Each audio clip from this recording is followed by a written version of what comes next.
Mesdames, Messieurs, amis internautes, bonjour, bienvenue à Diplomatie, votre rendez-vous qui vous permet d'en savoir davantage sur les pays qui entretiennent des relations bilatérales avec la Côte d'Ivoire.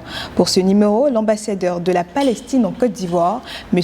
Abdal Karim Ewahid, nous fait l'honneur d'être à Abidjan.net. Bonjour, Sa Excellence. Bonjour, Madame.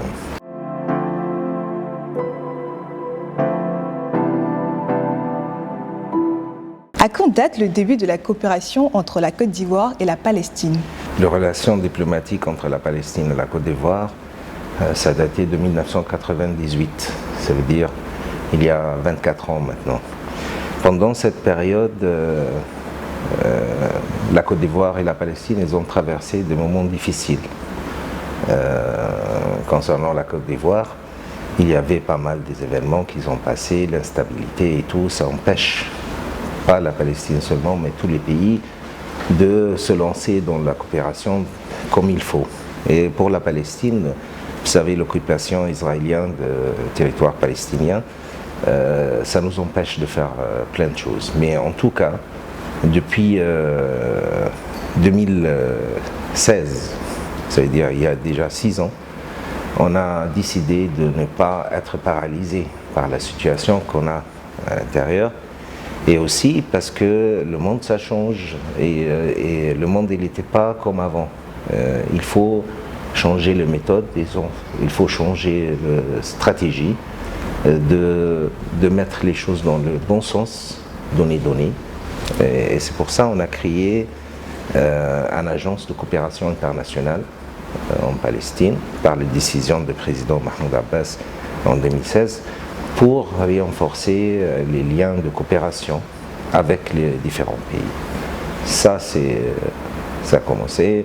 On a commencé à partir de 2018 d'exploiter qu'est-ce qu'on peut faire avec la Côte d'Ivoire, dans quel domaine. Et on a fait plusieurs missions d'exploitation dans plusieurs domaines. Et je pense qu'on est dans le bon sens pour améliorer la coopération entre nos deux pays et nos deux peuples. Si on doit faire un bilan, qu'est-ce qu'on peut retenir de cette coopération? Bon, la coopération elle a plusieurs dimensions, mais par rapport à notre situation en Palestine, on ne peut pas faire exactement qu'est-ce qu'il fait les autres pays. Et c'est pour ça qu'on a cherché c'est quoi le moyen ou bien la méthode qu'il s'adapte à notre situation et que peut montrer à la Côte d'Ivoire et les autres pays africains le bon foi du peuple palestinien pour partager avec ces pays son savoir, son expérience dans certains domaines. Et c'est pour ça qu'on a commencé avec une délégation en 2018 de médecins palestiniens qui ont visité la Côte d'Ivoire. Et ils ont fait des interventions chirurgicales à la CHU de Cocody. C'était la première fois. C'était un petit peu difficile pour nous, difficile aussi de voir c'est quoi les différents aspects de la mission. Mais à la fin, c'était bien passé. Et ça nous donnait l'envie de voir plus sur un autre domaine.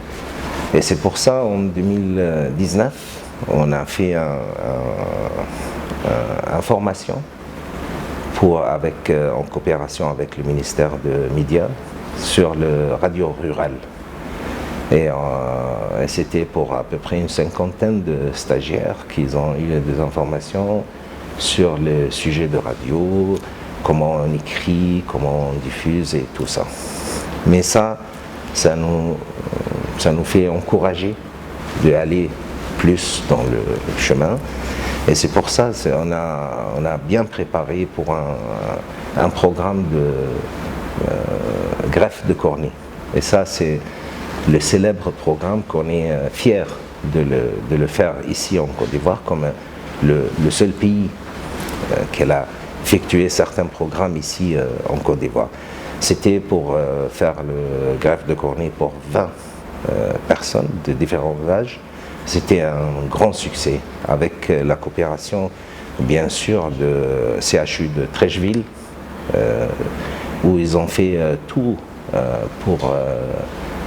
pour mettre ce programme dans le bon chemin et qu'il sera un grand succès pour tout le monde. À part de ça, on essaye aussi au niveau de coopération de voir comment on peut attirer les investisseurs palestiniens pour venir en Côte d'Ivoire. Côte d'Ivoire, c'est un des pays le plus développé en Afrique de l'Ouest. C'est un pays qui a un taux de croissance incroyable pour la 10e année consécutive. Et c'est pour ça ça commence à attirer l'attention de tout le monde. Et c'est pour ça notre devoir comme ambassade de voir comment on peut renforcer les liens de coopération par attirer les investisseurs palestiniens. On a pas mal des investisseurs dans le monde entier, on a des grands businessmen partout dans le monde.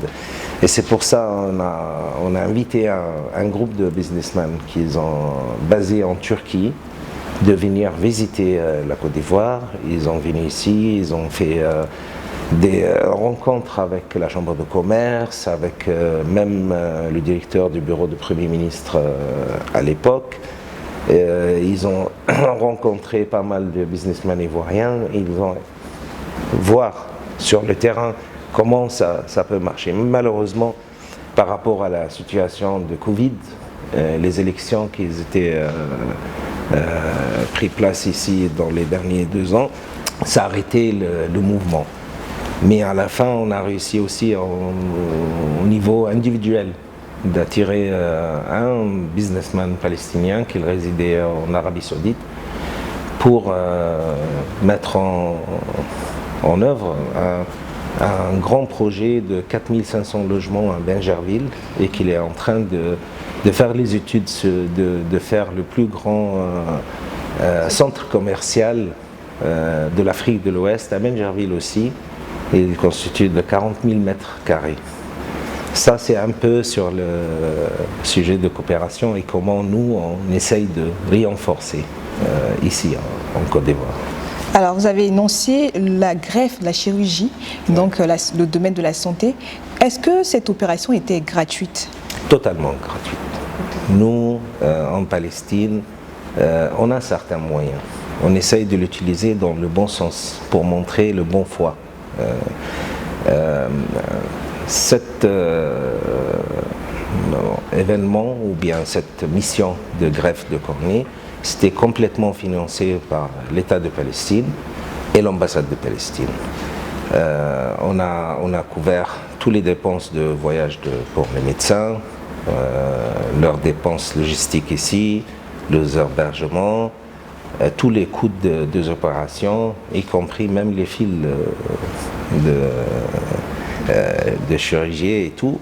Et on a mis un accord avec un banque de cornée aux États-Unis d'importer ces 20 cornées pour faire les greffes.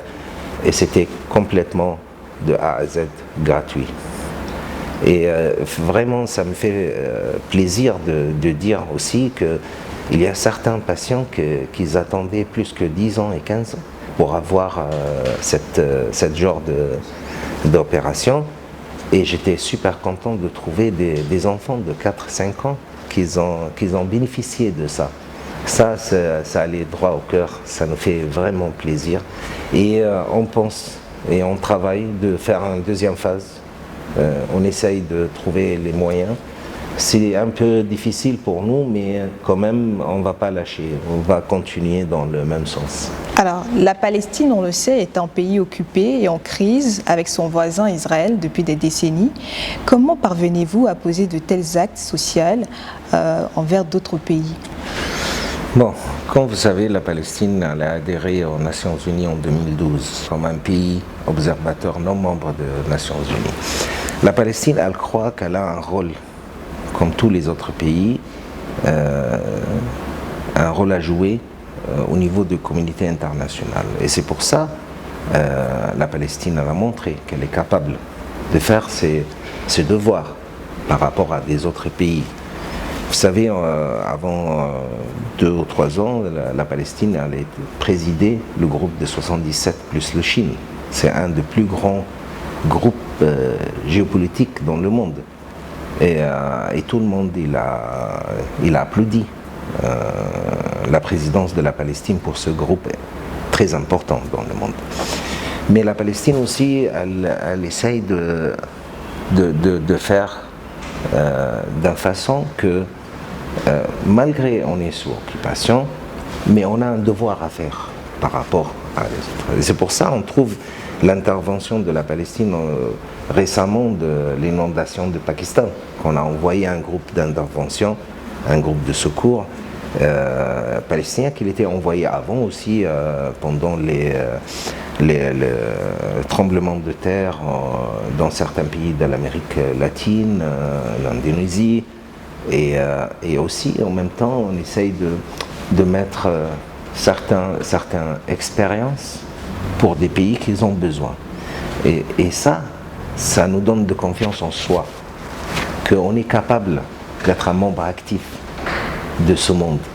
On n'est pas seulement un peuple qui a subi l'occupation, qu'il souffre chaque jour, mais malgré notre souffrance, malgré tout ce qui s'est passé avec nous, on est capable d'être un membre actif dans ce monde. Et c'est pour ça, c'est ça qui nous donne la force d'y aller en avant.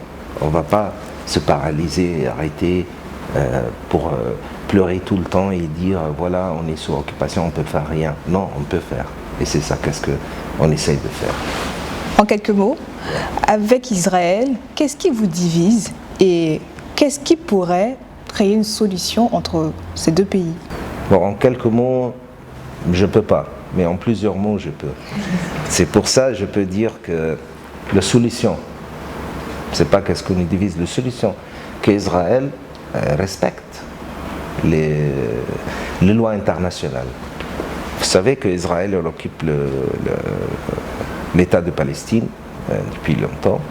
Elle n'a pas respecté les lois internationales, elle n'a pas respecté les décisions de légitimité internationale, Nations Unies, Conseil de sécurité. Elle n'a pas respecté les droits humains pour le peuple palestinien. Elle a créé un système d'apartheid dans la Palestine historique, même y compris les Arabes palestiniens qui vivent en Israël, qui sont des Israéliens. Elle a un système qui est inégal entre un Israélien juif et un Israélien arabe. Ils n'ont pas les mêmes droits dans le même pays. Et ça montre qu'il y a injustice dans le monde, qu'il laisse Israël faire tout ça sans conséquences. Et en même temps, dans d'autres pays, il se déchaîne pour mettre de pression, pourquoi et tout. Et ça montre le deuxième problème de notre relation avec Israël, c'est le double standard, deux poids, deux mesures de le monde entier. C'est ça qu'il continue à augmenter la tension entre les deux côtés. Nous, notre souhait, notre espoir d'avoir un paix avec Israël, de vivre ensemble dans la paix et la dignité, mais dans un respect mutuel, qu'on a le même droit, qu'on a les mêmes on peut dire les mêmes opportunités. Et c'est pour ça on a besoin d'une volonté internationale pour conclure un accord de paix entre nous et les Israéliens. Alors, malgré cette crise et les affrontements, pouvez-vous dire qu'il est possible que quelqu'un fréquente la Palestine? Ah oui, bien sûr. Bien sûr, la Palestine, c'est un pays touristique en plus. Peut-être vous ne savez pas ça, mais il y a en 2019 par exemple, on a accueilli à peu près 3,5 millions de touristes pour visiter les lieux saints qui constituent à Bethléem par exemple, le ville natale de Jésus. On a reçu 3,5 millions et dans certaines années on a reçu jusqu'à 6 millions de touristes. Ça veut dire que malgré l'occupation, on essaye de créer un certain espoir pour tout le monde. On demande à tout le monde de venir nous visiter et de voir par leurs propres yeux qu'est-ce qui se passe. Parce que moi, quand je parle de la Palestine, tout le monde il dit oui, il parle de son sujet, je ne sais pas quoi. Peut-être il exagère, peut-être... Non. Moi, je demande à tout le monde d'y aller visiter la Palestine pour voir lui-même par ses propres yeux et avoir son propres idées. À ce moment-là, ça va être changé, tout. Et ça change maintenant. Pourquoi? Parce que le plus que des gens fréquentent la Palestine, ils donnent plus d'espoir aux Palestiniens parce que eux, ils voient en direct qu'est-ce qui se passe par terre. Et je reviens à certains événements qui s'étaient passés avec la Côte d'Ivoire. Par exemple, le fut secrétaire général du ministère des Affaires étrangères à l'époque, Claude Béki, qui a visité la Palestine et il a rencontré le président. Il y a aussi le fut président du Conseil de l'imam, Boubacar Fofana. Il a visité la Palestine. Il y a Issi Amara, l'ancien ministre des Affaires étrangères. Il a visité la Palestine. Il y a même plusieurs stagiaires ivoiriens qui ont fait un stage à l'École nationale de l'administration en Palestine au niveau de nouvelles techniques de l'administration en Palestine. Ça veut dire qu'il y a un certain chose à voir, certaines choses à partager. Et je pense que malgré l'occupation, ça n'empêche pas n'importe qui de visiter la Palestine et je vous invite de visiter. Hein. Ça sera avec plaisir. Ouais. Au niveau sécuritaire, notre région d'Afrique de l'Ouest est en proie avec des attaques du djihadisme de plus en plus. Donc au Mali, au Burkina, au Niger, au Nigeria, même en Côte d'Ivoire avec Grand Bassam. Quel est votre regard sur cette situation? Bon, je ne vais pas parler beaucoup sur ce sujet parce que c'est un sujet très compliqué et très difficile à comprendre. Mais moi, je pense personnellement qu'il y a certaines choses qui ont poussé d'arriver à cette situation. C'est le chute de Kadhafi à l'époque, la division du Soudan, le changement dans la guerre en Syrie. Tout ça aide à créer ces réseaux de terroristes partout. Mais moi, je crois personnellement que ce réseau de terroristes, il ne peut pas être fonctionné tout seul. Il y a certains pouvoirs qui le financent, qui lui donnent les informations sur tous les sujets. Ça veut dire qu'il y a certains qui l'aident à... Je ne sais pas, je ne peux pas dire qui, ou bien je ne vois pas qui exactement, mais je vois que ça ne va pas être naturel. Que des groupes qui ont une idéologie extrémiste religieuse, qu'ils peuvent faire ça comme ça.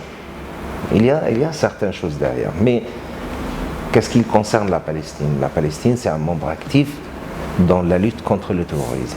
Et si vous savez, peut-être, que la Palestine a signé des accords contre le terrorisme avec plusieurs pays du monde, y compris les États-Unis, la France et certains grands pays de l'Europe et du monde.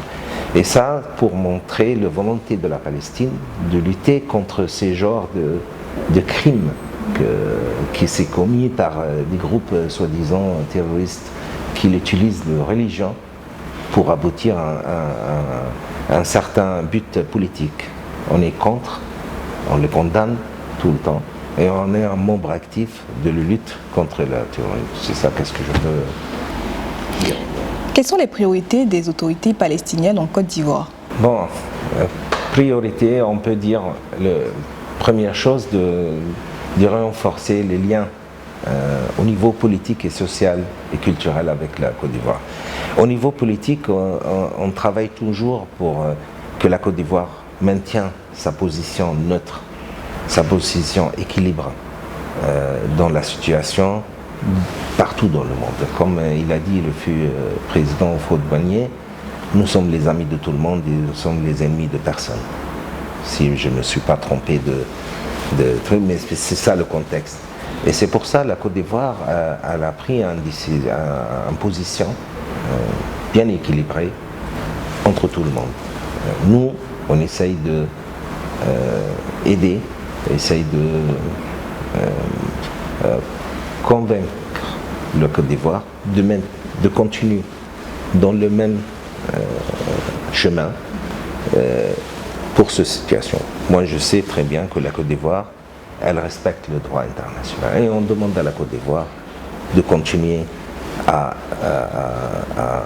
croire à le droit international et à supporter toutes les choses qu'il est en conformément avec les droits internationaux et d'être opposé à toutes les choses qu'il est contre le droit international. Ça, c'est du côté politique. Mais l'autre côté aussi, de renforcer le lien de coopération entre les deux pays et les deux peuples. Par exemple, on a fait une semaine culturelle palestinienne en 2017, je pense, qu'on a amené des groupes de folklore, on a fait un petit exposition de tenues traditionnelles palestiniennes pour montrer un petit peu notre culture. Ça, c'est la façon comment on voit les choses. Ça, c'est pourquoi je suis là comme ambassadeur de Palestine. Mon travail, c'est d'essayer de faire les liens entre tout le monde, que le peuple ivoirien il comprend mieux la situation en Palestine. Ça, c'est un devoir. Et que le gouvernement de la Côte d'Ivoire, elle continue dans le même sens, qu'on le respecte et qu'on le salue pour ça. Et surtout le président de la République, qu'il a retiré sa position dans plusieurs reprises. Quelles sont les perspectives de la coopération entre la Côte d'Ivoire et votre pays, la Palestine? Bon, pour nous, la Palestine, on est très ouvert à renforcer la coopération avec la Côte d'Ivoire. Et je pense que la volonté est là aussi de le côté ivoirien. Qu'est-ce qu'on essaye de faire maintenant? Le lancement véritable, comme on dit, il faut signer des accords officiels de coopération dans plusieurs domaines. Et c'est ça qu'est-ce qu'on travaille pour le moment, essayer de voir comment on peut signer certains accords de coopération pour légaliser les affaires qu'on fait. Parce qu'à la fin, d'envoyer un groupe de médecins, par exemple, pour faire ça, ça se voit comme un truc humanitaire. Ça rentre pas vraiment dans le... Même si c'était avec l'appui du ministère de la Santé et tout, mais il n'y a pas des accords ou bien des agréments bilatéraux entre les deux pays concernant certains domaines. Et c'est ça qu'est-ce qu'on essaye de travailler sur ça. Et sur ça, si vous me permettez, je veux saluer la nomination de M. Adam Kwaku Lyon comme un ministre délégué auprès du ministre d'État, ministre des Affaires étrangères de diaspora, qu'il était le premier qu'il m'a reçu ici, dans ce pays. Je suis très content qu'il a retourné, qu'il a aussi fait pas mal de choses concernant les premières étapes d'envoyer le premier groupe des médecins en 2018. Et c'est pour ça que je lui souhaite le bon succès dans son travail et qu'on se voit bientôt pour parler plus sur la coopération. Et j'espère que ça va aller dans le bon sens. C'est cela. Nous sommes au terme de cette interview. Merci, Monsieur l'ambassadeur de la Palestine en Côte d'Ivoire, Monsieur Abdal Karim Ewaïd, d'être passé à Abidjan.net. Merci. Merci beaucoup à vous de m'avoir invité à cette émission, que je vois que c'est très important pour montrer certains aspects de la vie diplomatique et de la vision de chaque diplomate par rapport à la Côte d'Ivoire. Et je vous souhaite de bonne continuation, bon succès dans votre travail et merci beaucoup. C'est tout pour l'interview de ce jour. À bientôt pour un autre numéro de Diplomatie sur Abidjan.net.